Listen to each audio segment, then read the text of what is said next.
The hardest thing about the Croatian language, at least in my opinion, is not the grammar, it's not the pedagogy, the cases, but it is quite simply the dialects. And I've never been to a country where they have such strong dialects from different parts of the country, all of which are influenced somewhat by foreign neighbours, German, Turkish, Hungarian, Italian and so on.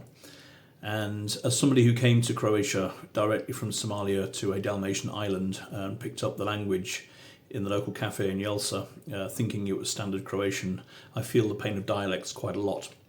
And this was an island with 11,000 people, and it had apparently 8 different words for the word chisel.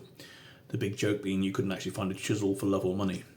But I think perhaps the best example of the influence of different languages on different parts of Croatia and one particular word comes from the Croatian word for ladle, soup ladle. And I'm very grateful to my colleague Eva Tatic for publishing an article on this a few years ago, and particularly to Andrej Hendelja from Klub Putnika, who did the original article and research and this excellent map which really showcases the situation. And so we have to answer the important question, how do you say ladle in Croatian?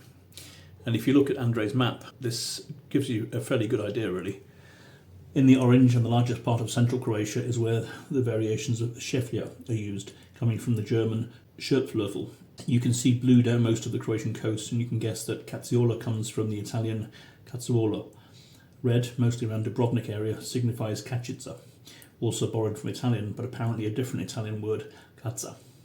Yellow is somewhat strange because it is supposed to be coming from the marine technology, and yet it's not really used in the regions by the sea.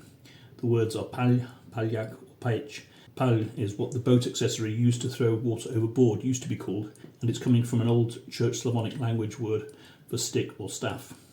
Green is where grabilica is found, a normal everyday Croatian word coming from the verb grabiti, although weirdly it sounds quite similar to the English grab, used mostly in the easternmost parts of Croatia. Kutlecha is marked with the green star, as it was confirmed that the word kutlecha and its variants are used in and around Split and Vukovar, and it supposedly comes from the Greek word kotulja, meaning a cup or small dish. Purple is a small region where it is confirmed that the word kašika is used, an everyday Serbian word for the spoon. This is probably just a very limited use of this word. And that leaves us with the word zajmacha, which is used in the dictionaries and is supposed to be the standard and proper translation for ladle into Croatian.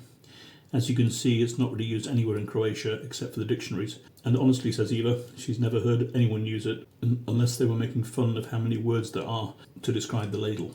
And so let's just go around the country and see how the Croatians would translate ladle.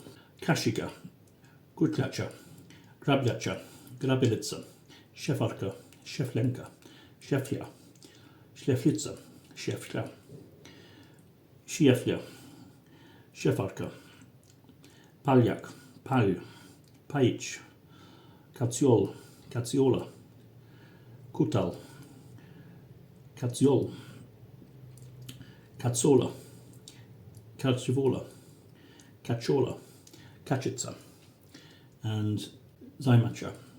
Or perhaps it's just easier to speak English and say ladle.